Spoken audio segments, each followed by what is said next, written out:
Je suis ravie d'entamer cette interpellation sur les entreprises détenues et contrôlées par les Autochtones au Canada. Les entrepreneurs et les entreprises autochtones sont essentiels à l'indépendance, à la création de richesses et à l'autodétermination des Autochtones.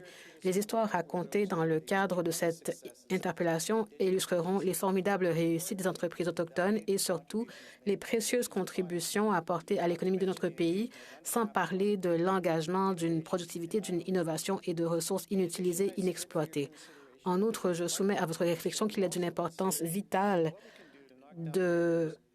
d'examiner ce que nous pouvons faire pour éliminer les obstacles et ouvrir la voie à l'accès à l'éducation permanente, à la formation, au capital et par conséquent au développement de l'économie du pays. Je suis fière de me trouver dans cette enceinte et de commencer à partager ces histoires et j'attends avec impatience les contributions des autres sénateurs. Chers collègues, on parle souvent de réconciliation, en particulier du respect des droits et de la lutte contre les injustices. La réconciliation économique est un sujet qui mérite notre attention. Nous pouvons avancer plus vite et plus loin si tous les habitants du Canada ont accès à des occasions équitables de prospérer et de contribuer à notre richesse commune. C'est l'un des thèmes du rapport de 2021 du groupe d'action sénatorial sur la prospérité. Avec cela en tête, reconnaissons et célébrons les excellences entreprises et organisations de développement économique autochtones au Canada. Ces organisations créent de la richesse, de l'indépendance, de l'autodétermination et surtout de l'espoir. Depuis plusieurs décennies, les entreprises autochtones font l'objet d'un discours qui laisse entendre qu'elles sont peu nombreuses, qu'elles dépendent largement des aides gouvernementales et que leur contribution au PIB, au tissu social et au bien-être du Canada est insignifiante. En réalité, c'est tout le contraire. D'après le Conseil national de développement économique des Autochtones, le Canada compte plus de 50 000 entreprises autochtones qui, ensemble, contribuent à hauteur de 31 milliards de dollars au PIB du Canada chaque année. De plus, il existe, d'après un autre rapport, les entreprises autochtones vont contribuer 100 milliards de dollars à l'économie et au PIB au cours des prochaines années. Il existe de nombreuses institutions financières de partout au pays, des institutions financières autochtones qui fournissent du financement de démarrage pour l'expansion et l'acquisition d'entreprises détenues et contrôlées par les Autochtones. Bon nombre de ces prêteurs de développement, initialement dotés d'un capital de 5 millions de dollars, ont prêté ce capital pour lancer des entreprises. Ils ont récupéré l'argent avec les intérêts et le prêtaient encore et encore, ce qui leur permettait de multiplier l'effet de levier et de créer des milliers d'emplois. En tant que prêteurs de développement, ces institutions financières autochtones prêtaient de l'argent et subordonnaient leur position aux banques traditionnelles et aux coopératives de crédit afin d'apporter ce financement traditionnel. En fait, elles prêtaient $1 pour obtenir 3 à 4 $. Ils fournissaient aussi des services de planification et de conseil aux entreprises. En fin de compte, le coût de la création d'emplois est de loin inférieur à celui des programmes gouvernementaux, sans parler du renforcement des capacités et de la création de richesses. J'ajouterai aussi que les dispositions sur les pertes de prêts sont très favorables parce qu'ils ont une très bonne surveillance communautaire. Je vais donner un exemple provenant de ma province, la Saskatchewan, qui illustre bien à quoi ressemblent les organismes autochtones modernes au Canada. Commençons avec la nation Dakota de Whitecap et de l'inspirante réussite économique qu'elle a connue au cours des 3 dernières décennies. Les Dakota de Whitecap remontent à des temps immémoriaux. Leur histoire est riche, colorée et illustre la réussite grâce à l'innovation et au travail acharné, malgré les obstacles qui se dressaient contre eux. Pendant des générations, les Dakota ont entretenu des relations d'amitié et de partenariat avec la couronne et ils se sont installés dans une région connue sous le nom de Moose Woods, non loin de Saskatoon. Au fil des ans, alors que le Canada devenait un pays, de nombreux peuples non autochtones ont prospéré. Malheureusement et injustement, les générations de Dakota n'ont pas pu accéder au même niveau de création de richesse et de prospérité. Les politiques coloniales, y compris la violation des droits et les traumatismes infligés par le système des pensionnats autochtones, n'ont pas seulement eu un impact social et culturel négatif sur les Dakota, mais cela a aussi affecté leur capacité économique et cela a mené à plusieurs années de chômage élevé et des opportunités extrêmement limitées. Ces occasions manquées n'ont pas seulement coûté aux Dakota, elles ont coûté à tout le monde, autochtones ou non. Pour Whitecap, il était devenu évident que la nécessité de créer et d'entretenir des conditions de prospérité devrait venir de l'intérieur. Ainsi, dans les années 90, sous la direction du conseil de bande et notamment sous le leadership du chef Darcy Bear, la Première Nation Dakota de Whitecap a décidé de prendre son destin en main. En tant que nation qui a du courage et de la conviction, ils se sont engagés à se mettre à l'œuvre pour saisir les opportunités de développement et offrir un meilleur avenir à leur peuple. Avec persévérance, ils ont travaillé et ont obtenu des résultats. Les Dakota de Whitecap ont attiré plus de 67 millions de dollars d'investissement dans le développement économique et le tourisme, et ce n'est qu'un début. Certaines des réussites les plus notables de Whitecap ont été obtenues grâce à la Whitecap Development Corporation. Les sociétés de développement économique peuvent jouer un rôle considérable en attirant les investissements et les opportunités. Whitecap en est un bon exemple. On y trouve des entreprises incroyables comme le Dakota Dunes Golf Link, un parcours de golf réputé. Le parcours se caractérise par des dunes de sable, des roses sauvages et une grande beauté naturelle. Il est classé premier terrain de golf public à Saskatchewan et nous avons de nombreux terrains de golf très appréciés dans la province. Whitecap a également d'autres projets comme le Dakota Dunes Resort and Casino qui crée un complexe haut de gamme offrant non seulement des équipements incroyables, mais aussi un lien avec la riche histoire et la culture des Dakota. Le terrain de golf, l'hôtel et le casino ne sont pas seulement des lieux d'hébergement de luxe.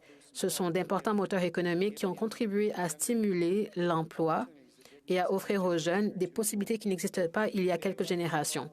Aujourd'hui, Whitecap offre des services de santé et une garderie qui est à la disposition des membres et des non-membres de la bande. Y a-t-il eu des embûches en cours de route? Bien sûr. En fait, l'une des leçons tirées par de nombreuses sociétés autochtones de développement économique a été la pandémie de COVID-19, qui a mis en lumière le fait que la majorité des investissements se trouvaient dans l'industrie du tourisme. Et nous savons que cette industrie a été négativement touchée par la COVID-19. Cela a souligné l'importance de diversifier les portefeuilles d'activités pour mieux gérer l'incertitude. Comme plusieurs communautés autochtones entreprenantes partout au Canada, Whitecap a trouvé une opportunité dans un endroit où peu de gens auraient pu penser qu'une telle opportunité existait. Cette perspective a changé des vies. Ce qui était au départ une réserve économiquement isolée est aujourd'hui un moteur économique important pour la province. Whitecap a changé le cours des choses et sert aujourd'hui de modèle au Canada pour illustrer ce qui peut arriver lorsque les peuples autochtones se donnent les moyens d'agir et de prendre leur destin en main. Ce parcours est cette fois inébranlable dans leur propre potentiel est ce qui a motivé les Dakota de Whitecap et c'est ce qui motive tant d'autres entreprises autochtones au Canada. Lorsque j'ai parlé au chef Bear de la réussite de Whitecap il y a quelques mois, il a évoqué l'importance de créer des emplois dans la réserve et ce que cela signifie pour les habitants. Il m'a dit que le chômage avait considérablement baissé et que les jeunes avaient davantage de modèles et de meilleures opportunités. Et surtout, les jeunes ont maintenant de l'espoir. Si on se demande pourquoi il y a une forte incidence de suicide dans certaines réserves, c'est en grande partie à cause du désespoir et d'un avenir sombre. Les réalisations du chef Bear parlent d'elles-mêmes. Il a reçu l'Ordre du Canada et l'Ordre de mérite de la Saskatchewan. En 2012, il a reçu la médaille de jubilé de diamant. Et il est aussi président de Sask Power.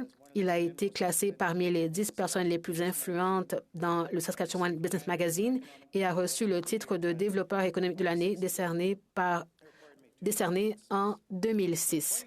Et plus récemment, il a reçu le prix pour l'ensemble des entreprises autochtones du Conseil canadien pour le commerce autochtone en 2016.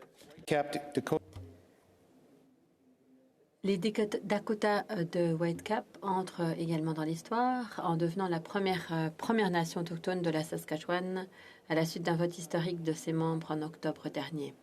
C'est une étape importante qui contribue à consolider les efforts déployés par cette première nation pour parvenir à une autonomie financière. Historiquement, les peuples autochtones étaient les premiers chefs d'entreprise de ce territoire, ayant prospéré avant l'arrivée des Européens. Lorsque les colons sont arrivés, nos peuples ont partagé ce qu'ils savaient, y compris les connaissances et les ressources, formant ainsi la base du système commercial de notre pays. Le commerce des fourrures en est un exemple. Par contre, comme nous le savons, l'esprit de respect mutuel et de partenariat qui régnait à une époque a disparu. En acceptant la vérité de l'histoire, la réconciliation vise à raviver l'esprit de respect égal et de bénéfices mutuels, y compris dans le partage des ressources économiques. Cela inclut le développement des ressources comme les minéraux et la croissance des entreprises qui accompagnent la prospérité. Les entreprises autochtones nous entourent.